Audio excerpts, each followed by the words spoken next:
Eu vejo que a comunicação é essencial em todo o processo de venda, porque ela envolve seres humanos, a venda envolve seres humanos que se comunicam. A tecnologia vem mudando isso até um certo ponto, trazendo outros meios de comunicação além do meio humano direto, né? Os marketplaces, por exemplo, de vendas de commodities, são feitos quase que em sessões automáticas, leilões reversos, o supply chain management, just in time, tudo isso hoje, para tudo isso existem hoje existem sistemas que fazem a transação comercial. E boa parte desse processo de compra e venda é automatizado. Mas sempre que existir a necessidade de apresentação de um produto ou de um serviço, e existir a necessidade de uma negociação de preços, condições, a comunicação será parte vital no processo de venda. Um vendedor ele deve primeiro aprender a escutar o cliente, pois não existe uma comunicação verdadeira se ele simplesmente ficar falando daquilo que ele acha ser importante para o cliente na venda. Bastam alguns minutos escutando o cliente para você, às vezes, mudar completamente a sua estratégia de venda. Pois aí você é capaz de conhecer quais são as reais necessidades, os desejos ou as expectativas do seu cliente, do seu interlocutor. Portanto, comunicação implica escutar e não apenas falar.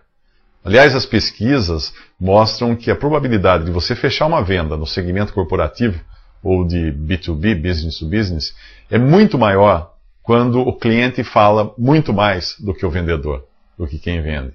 Um outro elemento importante da comunicação para o vendedor é ele saber articular as perguntas certas para ele obter informações que sejam relevantes na hora da venda.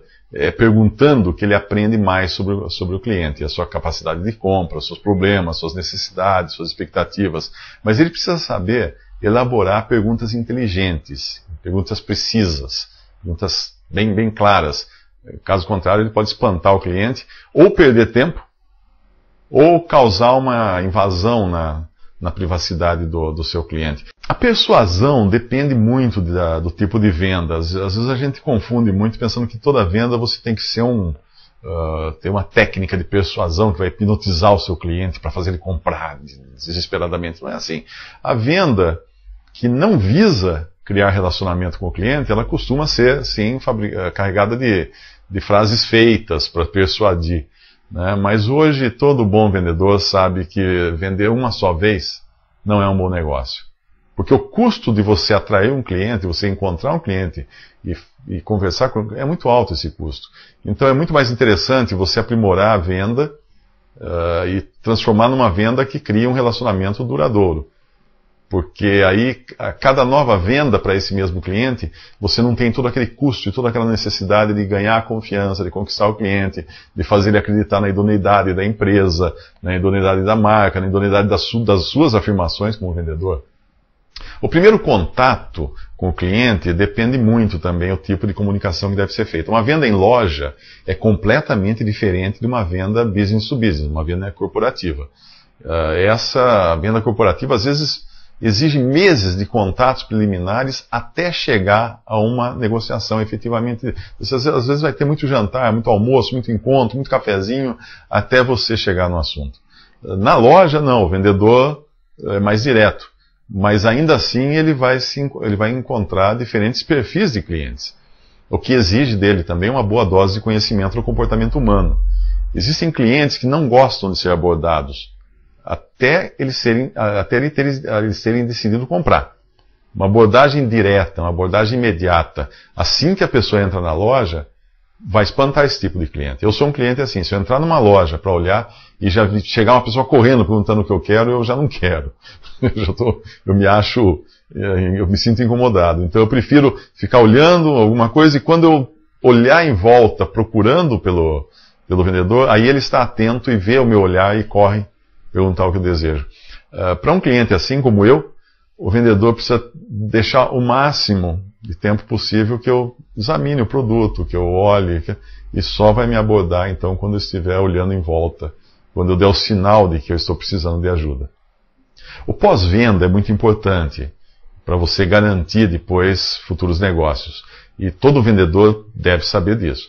É claro que dependendo do negócio, o pós-venda pode ser uma responsabilidade da empresa e não do vendedor, como costuma acontecer na venda do varejo. Nesse caso, não cabe ao vendedor, né, ao balconista, ficar ligando para o cliente, pois isso pode ser entendido como um certo assédio, pode incomodar o cliente. Numa venda corporativa, aí sim, esse contato é importante, e até mesmo deve ser uma prática constante daqueles que são os melhores vendedores, porque na venda corporativa, ela é por si mesma uma venda que envolve muito relacionamento. Em qualquer caso, o vendedor pode usar recursos de continuidade, isso é, quando ele encerrar uma venda ou ele encerrar uma conversa, ele não deve nunca fazer isso como se fosse a última vez. Então tá bom, então até logo, não. Sempre é bom terminar um contato dizendo que existe uma promoção que vai acontecer nos próximos dias, ou se for o caso de uma venda de varejo, ou então que ele teve uma ideia que talvez interesse ao cliente, eu tive uma ideia agora, eu vou ligar para o senhor semana que vem, um negócio que pode interessar o senhor, para ele criar novas possibilidades de contato. É claro que em ambos os casos é preciso que a promoção realmente vá acontecer e que a ideia seja realmente interessante para o cliente. Em outras palavras, além dessas cartas na manga, das cartas na manga que o cliente pode usar no momento da venda, ele deve ter algumas cartas guardadas para serem parcialmente mostradas, para gerar curiosidade e interesse, e reservadas até para um próximo contato. O maior erro que um vendedor pode cometer é ficar falando sem parar. Eu soube de um caso de um vendedor de enciclopédias em uma feira literária, que ele ficou meia hora explicando sobre a enciclopédia, preços, condições, a um estrangeiro que não entendia uma palavra do que ele estava dizendo. Como o estrangeiro acabou indo embora e apenas dando um tchau com a mão, né? Esse vendedor nunca soube que perdeu seu tempo falando para alguém que nem imaginava o que ele estava dizendo. Enquanto o vendedor não tiver certeza de ter conseguido criar um vínculo de comunicação, ele não deve entrar no assunto da venda propriamente dita.